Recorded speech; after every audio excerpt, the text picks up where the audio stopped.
Olá, seja bem-vindo a mais um Café da Manhã com Oração, uma programação do Galpão 316, de segunda a quinta-feira, das 6h30 às 7h da manhã.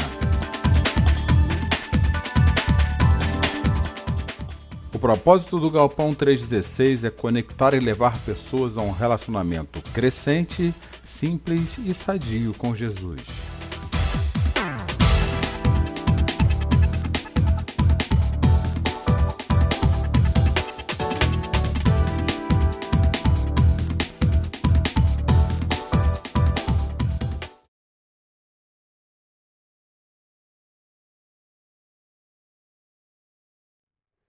Eu confio em ti, eu descanso em ti, tuas promessas se cumprirão, tu és fiel.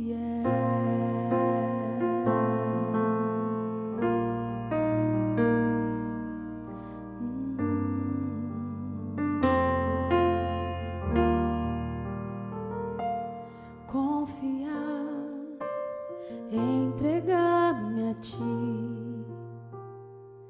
descansar, crer no teu agir, tua palavra jamais falhará,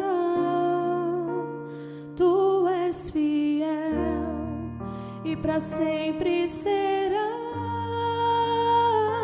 mesmo quando os meus olhos não podem ver, sei que estás agindo em meu viver.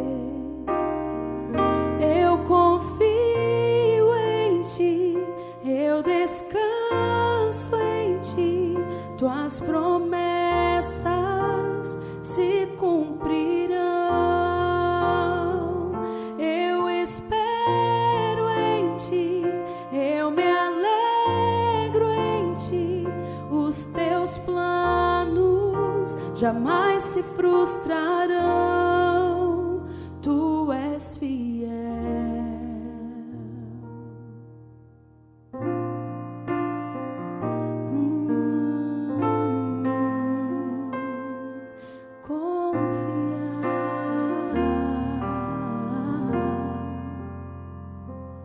Confiar, entregar-me a ti, descansar, crer no teu agir, tua palavra jamais falhará, tu és fiel e para sempre serás, mesmo quando os meus olhos não podem ver, sei que estás agindo em meu viver. Eu confio em ti, eu descanso em ti, tuas promessas se cumprirão. Eu espero em ti, eu me alegro em ti, os teus planos jamais se frustrarão, tu és fiel. Eu estou dando bom dia a todos que estão aqui conosco hoje, e é uma alegria muito grande compartilhar desse momento e a gente poder ter um tempo juntos de oração. Eu estou dando bom dia a todos que estão conectados, tanto no Facebook, quanto no Instagram, quanto no YouTube. E lembrando que você pode deixar seu pedido de oração aí nesse link que está no comentário do Facebook, ou esse link que está no chat do YouTube, ou então você que está nos acompanhando no Instagram pode deixar também o seu pedido de oração entrando lá na bio do Instagram do Galpão 316 e deixando ali também seu pedido.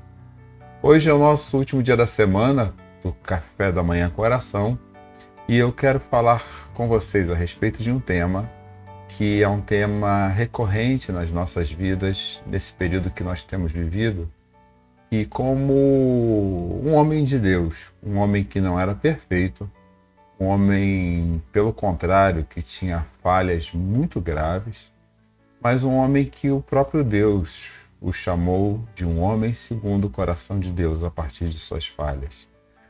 Isso me fez refletir logo cedo, quando me preparava para esse momento, que Deus ele não nos escolhe pela nossa performance, Deus não nos ama pelos nossos acertos, Deus não nos ama menos por nossos erros, mas o amor de Deus ele vem acompanhado com a sua justiça. Ou seja, apesar do amor dele não mudar, apesar do que nós possamos, pelo que nós possamos fazer, apesar de não mudar pelo que nós possamos fazer, o amor de Deus ele precisa ser coerente com o caráter de Deus. E esse homem ele sofreu as consequências dos seus erros.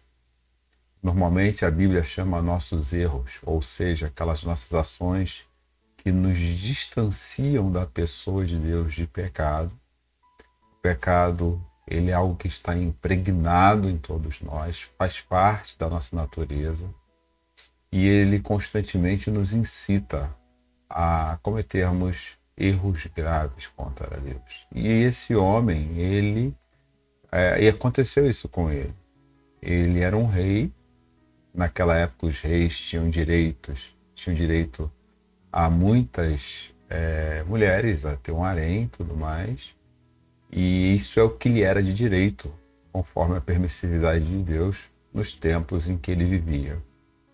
Mas ele simplesmente olhou para uma mulher que ele não poderia olhar, e ao olhar para ela, ele, que era esposa do seu melhor amigo, durante uma batalha ele mandou matar o seu melhor amigo, ou colocou-o na frente de batalha para que este fosse morto. Assim sendo, enquanto seu amigo lutava por ele, ele teve relações sexuais com essa mulher, o amigo morreu e essa mulher veio a ter um filho. E por isso Deus não deixou de amá-lo, mas ele pagou pelas suas ações, porque Deus é responsável com tudo aquilo que ele promete para nós. E o que eu quero te dizer aqui essa manhã é que eu não sei o que você possa ter feito, se é que fez, ou se há alguma coisa passando pelo seu coração agora, que possa ter te distanciado de Deus. Mas a primeira mensagem, que parte dessa mensagem, na verdade, é dizer a você que o amor de Deus por você não mudou. Talvez você precise passar um período, um longo período, sendo restaurado. E é nessa hora que nós somos restaurados que Deus lapida as questões mais profundas do nosso coração e da nossa alma. Porque a maior vontade dele é te conduzir para perto dele. E para isso, se for preciso, fazer você passar por um processo de restauração, e toda restauração traz dor, e ninguém quer sentir dor. Ele fará, ele permitirá que isso aconteça na sua vida. E além das dores provocadas por nós, há dores que nós não controlamos. Elas vêm de terceiros. Quando eu falo terceiros, são pessoas, situações, ou até esse momento na vida que nós estamos passando, que é de um longo período de pandemia. E nós cremos que esse período irá passar no tempo certo e que ele irá passar com a bênção e, acima de tudo, está debaixo assim, da previsão e da providência divina. Deus sabe quando esse período irá passar por completo. E todos os períodos da nossa vida, assim como esse homem que se chama Davi, assim como você e como eu, exige da gente luto. E luto é um estado de sofrimento, um estado de dor. Mas o luto ele tem processos. Ele tem processos que nós não podemos simplesmente ignorar. E a minha pergunta essa manhã para você é o que fazer quando você está diante de um processo de luto, seja ele por algum motivo que você provocou, que o pecado é nosso, ou por algo externo que tenha agredido a sua vida. Eu gostaria de falar uma segunda coisa agora para você. Eu quero lhe falar uma segunda coisa.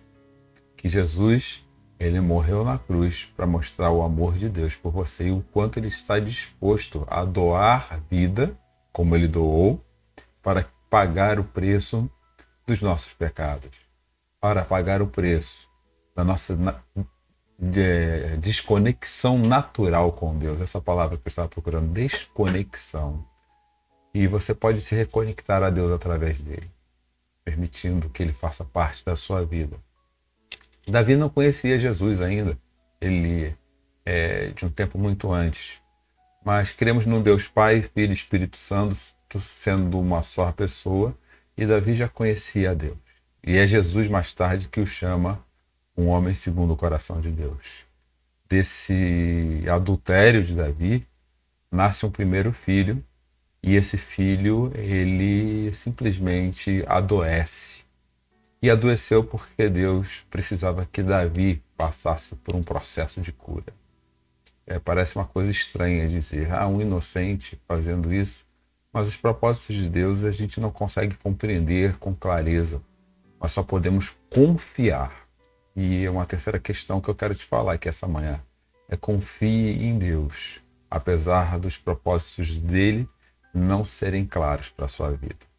Mas como homem segundo o coração de Deus, o que Davi fez diante da dor, do sofrimento, da perda, do luto, da fase do luto em que ele chorava amargamente? É essa mensagem que eu quero ler para você aqui agora, na versão da mensagem, a versão da Bíblia chamada A Mensagem. Diz assim o texto: Davi confessou a Natã: de fato, pequei contra o Eterno. Natã declarou: é verdade, mas essa não é a palavra final. O Eterno perdoará você. Aliás, já perdoa. Você não morrerá, mas por ter ofendido ao Eterno, o seu filho morrerá. Ou seja, o filho do adultério, do erro. Depois Davi teve outros filhos, inclusive Salomão, que foi abençoado por Deus por ser o homem mais sábio do mundo. Seguindo o texto em frente, depois que Natã voltou para casa, o Eterno afligiu o filho de Davi, que a mulher de Urias deu à luz, e o menino ficou muito doente. Preste atenção no que Davi fez agora. Qual foi a ação dele diante do luto?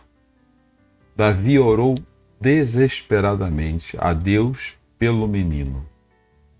Ele jejuou, não saía do palácio e dormia no chão. Essa é uma atitude de humilhação. Ele não brigou contra Deus, ele se humilhou porque ele reconheceu. Do jeito que era feito na época, ele confessou que assumiu seu erro. Os oficiais do palácio tentavam tirá-lo do chão, mas ele não cedia e nem se levantava para comer com eles. 7 dias depois, a criança morreu. Os criados ficaram com medo de dar a notícia a ele. Diziam: o que faremos agora? Enquanto a criança estava viva, ele não dava ouvidos ao que dizíamos. Agora que a criança morreu, se dissermos alguma coisa, não se sabe o que ele poderá fazer. Davi percebeu que os criados estavam cochichando e imaginou que o menino tivesse morrido. Ele perguntou: o menino morreu? Eles responderam: sim, morreu. Davi se levantou do chão, lavou o rosto, arrumou o cabelo, trocou de roupa e foi para o santuário adorar a Deus. Depois voltou ao palácio, pediu algo para comer e puseram a comida diante dele e ele comeu tudo. Os criados perguntaram: o que está acontecendo com o Senhor? Enquanto a criança estava viva, o Senhor jejuou, chorou, ficou acordado a noite toda. Agora que o menino morreu, o senhor se levanta e come? Ele respondeu: enquanto a criança estava viva. Chorei, jejuei, pensando que talvez o Eterno tivesse misericórdia de mim e a criança sobrevivesse. Mas agora que ela morreu, por que jejuar? Posso trazê-la de volta? Posso ir me encontrar com ela? Mas ela não pode vir a mim. Diante dessa perda, que no caso de Davi foi causada por ele, Davi reconhece seus erros. Talvez você não tenha sido a fonte do seu sofrimento, mas esteja de luto. Mas ele fez algumas coisas que são comuns, caso nós tenhamos sido os protagonistas ou não dos nossos erros. Ele primeiro confessou: Senhor, eu não sou digno da sua presença. Em segundo lugar, ele se humilhou, orou enquanto no coração dele o problema não fosse resolvido, a dor não fosse resolvida. Então ore com vontade. E se essa dor estiver te tirando lágrimas, ore com lágrimas. A Bíblia fala que não há nenhuma lágrima dos nossos olhos, dos olhos daqueles que ele ama, que ele não colha com amor e com carinho. E saiba que Deus uma hora dará uma solução na sua questão. Ele vai dar. Pode ser que você não espera, como aconteceu com Davi, mas será a solução mais correta, porque a solução que Deus traz, apesar de não entendermos muitas vezes, é sempre a solução para um bem maior. E a solução para Davi foi que seu filho morresse. Talvez a sua seja outra. Mas o ponto central que eu quero que você fique atento ao que eu vou te dizer é que, independente da solução, Davi foi adorar a Deus, pois reconheceu que Ele é aquele que tem o governo da nossa vida. E eu estou aqui essa manhã para dizer, independente da solução, adore a Deus, diga o quanto Deus é bom, apesar de você não compreender os resultados, porque Ele é aquele que cuida melhor da nossa vida. E quando você fizer isso, siga em frente, porque a sua vida é preciosa para Deus. E se você ainda está aí, podendo inclusive passar pelo que está passando, é justamente porque Deus tem um propósito a cumprir através da sua vida. Siga em frente, como Davi seguiu. Naquilo que não há nada que possamos fazer, como dizia um amigo presbítero, que não há solução, solucionada está. E quando Deus der solução, ou se Ele já deu solução, siga em frente, troque de roupa, troque as suas vestes de luto no coração por vestes de alegria.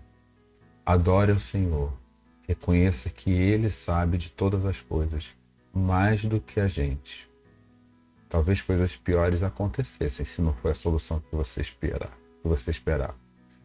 E siga em frente, porque a sua vida é muito preciosa para Deus. Que Deus abençoe. Agora eu vou ler aqui aqueles pedidos que são nossos, de oração, e eu irei orar por eles. E nós temos aqui alguns pedidos feitos de ontem para hoje. Eu estou lembrando, Viviane, não sei se você está conosco hoje, do pedido pela sua família que você deixou ontem na parte da manhã. Depois eu tenho um outro pedido aqui para consolo da Letícia, esse nós oramos ontem, e abençoar a vida da Miriam e um emprego para o Henrique. Se houver mais algum, você pode colocar aí no nosso link, e se eu não orar por ele hoje, na segunda-feira eu irei orar, e esses que já estão conosco irão para o grupo de amanhã das mulheres que oram. Eu peço que você baixe sua cabeça por alguns minutos para nós orarmos. Ache um lugar tranquilo. Procure esvaziar sua mente de toda a sua agenda do dia e simplesmente permita que o Espírito Santo de Deus fale contigo. que Ele fale conosco nesse momento. Pai querido, nós estamos aqui mais uma manhã diante do Senhor, aprendendo com a Tua Palavra, que os tempos são difíceis, alguns nós somos a causa, nós somos o motivo da dificuldade, outras causas não vêm de nós, somos afligidos por ela. E nós precisamos passar a dor necessária, o tempo necessário, reconhecer, ó Deus, que nós temos parte naquilo que nós somos autores, sem termos essa coragem de conversar contigo. Mas também reconhecer que há um tempo certo para todas as coisas, como o filho de Davi, Salomão, falou: há tempo de viver, tempo de morrer, de plantar e de colher. Que nos rendendo a Tua sabedoria, nós reconheçamos o tempo da nossa vida. Que nós reconheçamos que esse tempo de Covid talvez seja o tempo de plantar, de semear no nosso coração a esperança que precisamos ter em Ti. E que após esse tempo nós possamos colher tudo aquilo que temos semeado no Teu reino. O Senhor Jesus falou que é justamente nesses tempos onde a ansiedade pode aflorar sobre a nossa vida, que devemos buscar o reino de Deus e a sua justiça, confiantes que as demais coisas o Senhor irá acrescentar. Vem Teu reino, Senhor, sobre a nossa vida. Acrescenta sobre os nossos corações esperança. Nós estamos com medo e não há problema em ter medo. Nós nos sentimos inseguros, não há problema nisso. Faz parte de sermos humanos. Muitos entristecidos. Tudo bem. Eu estou aqui para dizer tudo bem nessa oração. Faz parte de sermos humanos. Mas não podemos perder a esperança, como Davi não perdeu. Por isso, eu coloco cada pedido de oração desta manhã na Tua presença.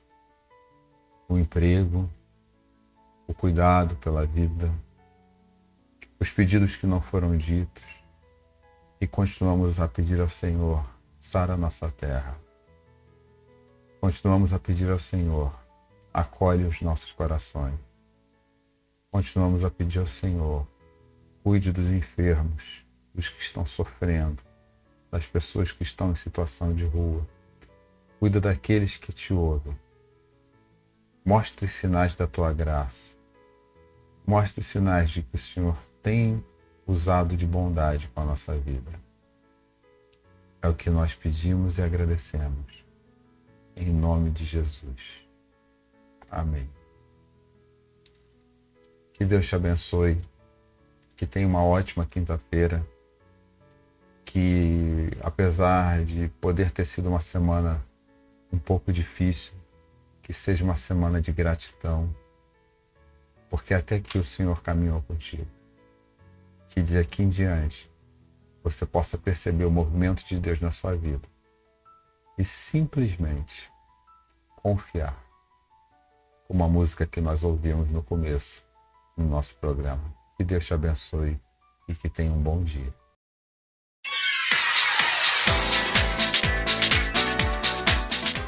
O Ministério é a Igreja Galpão 316, ela cresce com a generosidade do coração de todos aqueles que contribuem financeiramente conosco. Se você quiser ser um dizimista do Galpão 316, você pode fazer um depósito através da nossa chave Pix, que é o CNPJ 30.667.669/invertida 0001-00, essa é a nossa chave Pix, ou através do Banco Itaú, agência 4522, conta corrente 386640, Igreja Galpão 316.